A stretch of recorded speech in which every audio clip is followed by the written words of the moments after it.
नमस्कार। जयपुर मंत्रियों का इलाका सिविल लाइंस, जहां आमतौर पर सिर्फ लाल नीली बत्ती वाली गाड़ियां दिखती है, आज वहां फॉरेस्ट टीम की गाड़ियां दौड़ रही थी क्योंकि एक लेपर्ड इस वीआईपी क्षेत्र में घुस आया था, जिससे लोगों में साफ तौर पर डर देखा गया। मगर सवाल है कि क्या जयपुर में लेपर्ड साइटिंग एक सामान्य बात बन गई है? क्या ये जंगलों के सिकुड़ने की चेतावनी है या हमारी मॉनिटरिंग सिस्टम की सबसे बड़ी नाकामी? आज हमारे साथ दो ऐसे विशेषज्ञ हैं जो लेपर्ड के बिहेवियर को सिर्फ पढ़ते नहीं बल्कि हर दिन महसूस करते हैं। हमारे साथ जुड़ रहे हैं नेचर गाइड यादवेंद्र सिंह जी, जो जंगल और प्रीडेटर मूवमेंट में असली नियम समझाते हैं, और दूसरी तरफ सुमित जुनेजा जी, जिन्होंने सैकड़ों बार लेपर्ड को जंगल में, शहर में और इंसानों के बीच चलते देखा है। आप दोनों का पंजाब केसरी राजस्थान में सबसे पहले बहुत बहुत स्वागत है। सुमित जी, शुरुआत आपसे करना चाहूँगा।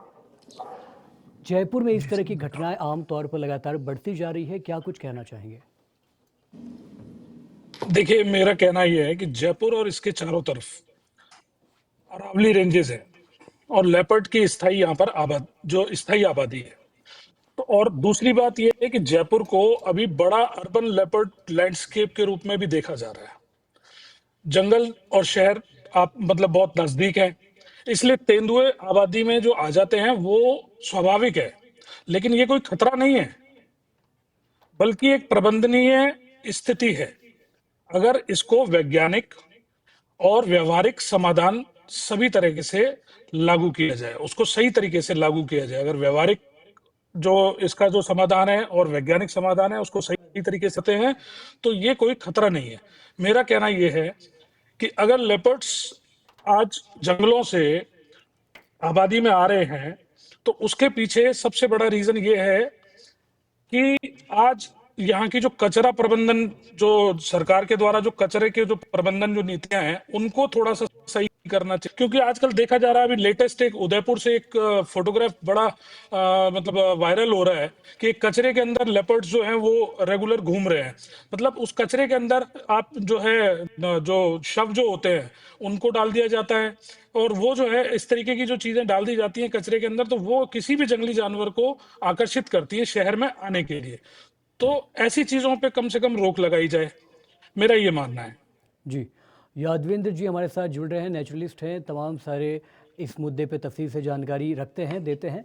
यादवेंद्र जी, आपसे समझना चाह रहा हूँ, सुमित जी ने बताया एक कारण कि आखिर क्यों इस तरह के मूवमेंट में इजाफा हो रहा है।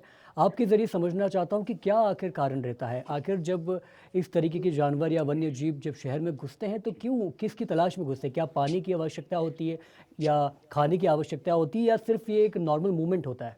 जी देखिए, आप सभी को नमस्कार। मैं सबसे पहले इस आपके प्रश्न को थोड़ा सा पीछे की हिस्ट्री में ले जाना चाहूँगा। रणथंभौर या किसी भी जंगल को बनाने से पहले उन जंगलों में हमारे गांव हुआ करते थे। तो लेपर्ड की बात करो या टाइगर की बात करो या लायन की बात करो, सभी जानवर उन ग्रामीणों के साथ में, उस ग्रामीण परिवेश के साथ में फलते फूलते, बड़े होते, खेलते करते अपना जीवन यापन कर रहे थे।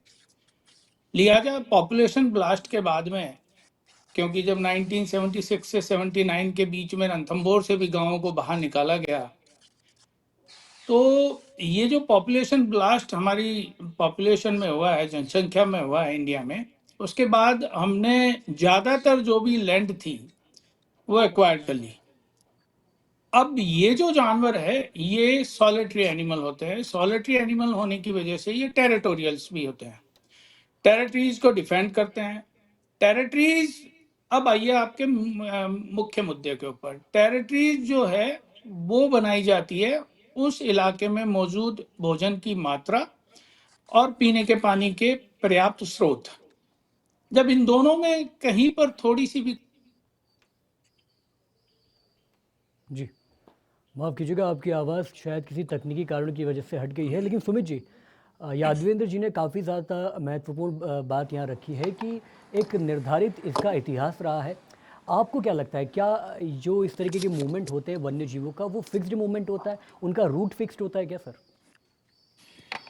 सर देखिए, पता नहीं, अभी जैसा कि अभी यादवेंद्र जी ने बताया, ठीक है, सुमित जी अपनी यादवेंद्र बात जी ने कंटिन्यू जो अभी कीजिए। जी। बताया हाँ, यादवेंद्र जी ने जो अभी बताया बिल्कुल सही बताया कि भाई इंसान और जानसान और जंगल ये अभी से नहीं है, ये पहले से ही, अगर इनकी इतिहास देखा जाए तो पहले से ही जो है शुरुआत से इंसान जंगलों के करीब रह रहा है। जानवरों के साथ में इंसानों का एक देखा जाए तो उस टाइम एक को एग्जिस्टेंस वो समय भी था, और आज पॉपुलेशन जो है वो रेगुलर इंसानों की बढ़ गई है, जंगल घट गए हैं। अब स्थिति, ये जो स्थिति है इसलिए भी एक पैदा हो रही है क्योंकि लेपर्ड्स की अगर हम पर्टिकुलर, जैसे कि अपना जो सब्जेक्ट है, जो आज की जो बात का जो आज विषय, मतलब जो जो विषय है, जी। उस विषय की अगर हम बात करते हैं, विषय पे बात करते हैं, तो लेपर्ड्स जो हैं, अगर जयपुर की बात कर रहे हैं, क्योंकि आज आज सुबह ही यह देखने को मिला कि एक लेपर्ड जो है वो सिविल लाइंस में चला जाता है, मंत्रियों के बंगले हैं वहां से, जंगल की दूरी भी काफी है। लेकिन आप देखिए कि पूरा जयपुर शहर के चारों तरफ अरावली रेंजेस हैं, घना जंगल है, जंगल में लेपर्ड्स और कई अन्य शिकारी जानवर वहां पर हैं। लेकिन उनका जंगल से बाहर आगे आप देखें कि एक तो क्योंकि जंगल जो हो गए वो तो संकुचित हो गए, छोटे हो गए, शहर बढ़ गए, एनक्रोचमेंट्स बढ़ रहे हैं, किसी तरीके का कोई जयपुर के अंदर अभी किसी तरीके का कोई लेपर्ड कॉरिडोर, जिसको कह सकते हैं कि इकोलॉजिकल कॉरिडोर, कोई नहीं बनाया गया है। ऐसी स्थिति में क्या होगा? ऐसी स्थिति में लेपर्ड जो है वो कहीं ना कहीं भटक कर खाने की, भोजन की, पानी की तलाश में बाहर आएगा ही आएगा। और वही स्थिति आज देखने को मिली, पूर्व में भी कई बार ऐसा देखने को मिला है। अभी हाल ही में 2 दिन पहले की बात है, जयपुर जैसी जो राजधानी है, जो राजस्थान की राजधानी है, एक अपने आप में लेपर्ड कंजर्वेशन का एक मॉडल कहा जाता है, पूरे विश्व के अंदर मानचित्र पर अंकित है जयपुर की लेपर्ड सफारी। 3 लेपर्ड सफारी यहाँ पर चलती हैं।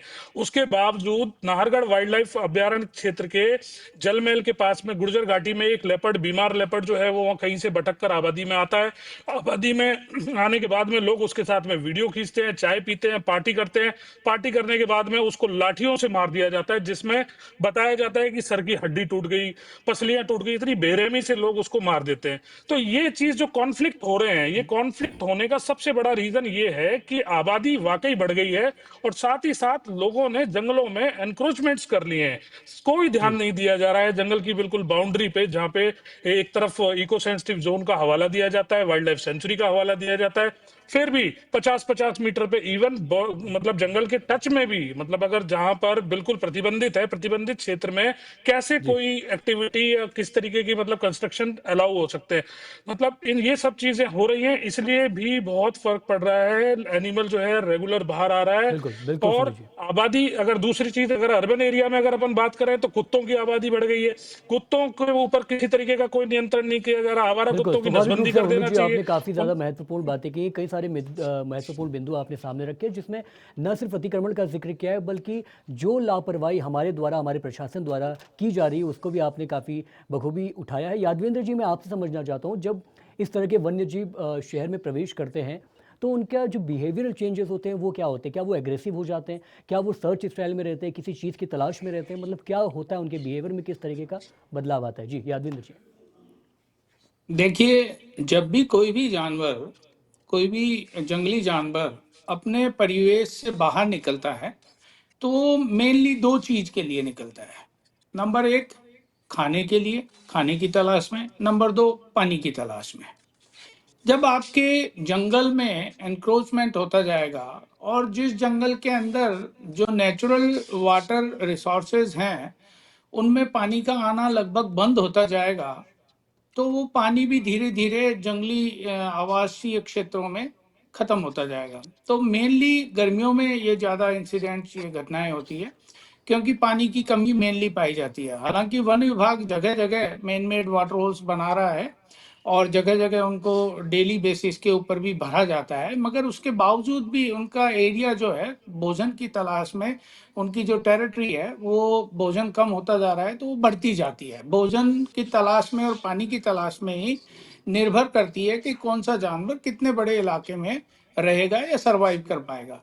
इन दोनों की तलाश में जब ये बाहर आते हैं, और अचानक से जंगली वातावरण को छोड़ करके शहरी वातावरण का जब इनको ज्ञान होता है कि यार ये हम किस पर्यावेश में आ गए हैं, तो वो ऑब्वियसली थोड़ा सा इरिटेट जरूर होते हैं, बिल्कुल होंगे। और इरिटेट होकर के, ये एक कार्निवोर एनिमल की टेंडेंसी होती है कि जैसे ही आप उनको देखते हैं और उनसे दूर भागते हैं, तो उनके दिमाग में एक ही चीज आती है, यही है मेरा खाना, और जाएं और इसको ग्रहण करें। तो इस टेंडेंसी में कई बार वो आक्रमण कर देते हैं। लोगों में एक दहशत होती है, जैसे ही कोई जंगली जानवर दिखता है तो वो हमेशा उससे दूर भागने की पहले प्रयास में कोशिश की जाती है। वो जो पहला प्रयास है, वही एक गलत स्टेप साबित होता है उनकी जिंदगी के लिए। क्योंकि जो कार्निवोर एनिमल है, उनकी मेंटेलिटी एक ही होती है कि जो भी हमसे दूर भाग रहा है, दैट मीन्स वो मेरा खाना है और मैं जी इसको पकड़ के मार के खा सकता हूँ।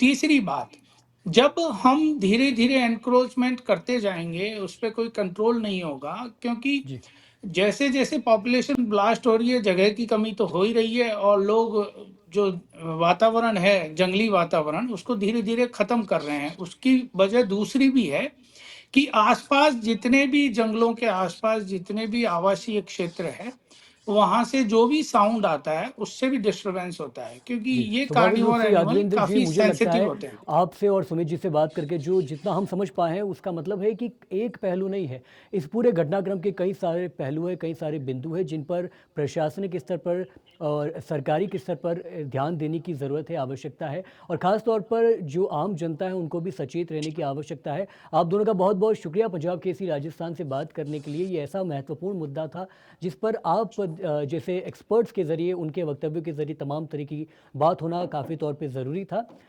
जिस तरीके से इस वक्त जयपुर का ये जो खबर है लेपर्ड की, वो काफ़ी ज़्यादा न सिर्फ वायरल है बल्कि प्रदेश भर में एक तरफ एक वक्त में काफ़ी ज़्यादा महत्वपूर्ण भी मानी जा रही है, क्योंकि जयपुर के एक वीआईपी क्षेत्र में सिविल लाइन में जिस तरीके से लेपर्ड का प्रवेश होता है वो काफ़ी ज़्यादा हैरत अंगेज़ है, काफ़ी ज़्यादा चौंकाने वाला है। आप सोच के देखिए कि इस वीआईपी क्षेत्र जब सेफ जोन में नहीं है तो आम इलाके होंगे, उनकी क्या स्थिति होगी, सुरक्षा व्यवस्था कैसी होगी। हालांकि खुशखबरी ये है कि इस लेपर्ड को ट्रैंक्विलाइज कर दिया गया है, पकड़ लिया गया है। खुद पंजाब केसरी राजस्थान की टीम और संवाददाता ग्राउंड ज़ीरो पर मौजूद थे। ट्रैंक्विलाइज की पूरी प्रक्रिया को आपको कैमरे और तस्वीरों के जरिए दिखाया गया है। लेकिन ऐसे में कहीं ना कहीं सवाल निशान ज़रूर खड़ा होता है कि आखिर क्यों मजबूर हो रहे हैं वन्य जीव एक रिहायशी क्षेत्र में प्रवेश होने के लिए। क्या ये वन्य जीवों की गलती है या फिर जिस तरीके से अतिक्रमण किया जा रहा है प्राकृतिक आधार पर वो कितना गलत है, इस पर सवाल निशान ज़रूर खड़ा होता है। और पंजाब केसरी राजस्थान इस खबर पर लगातार अपडेट के साथ आप तक आता रहेगा। बस देखते रहिए पंजाब केसरी राजस्थान। बहुत बहुत शुक्रिया।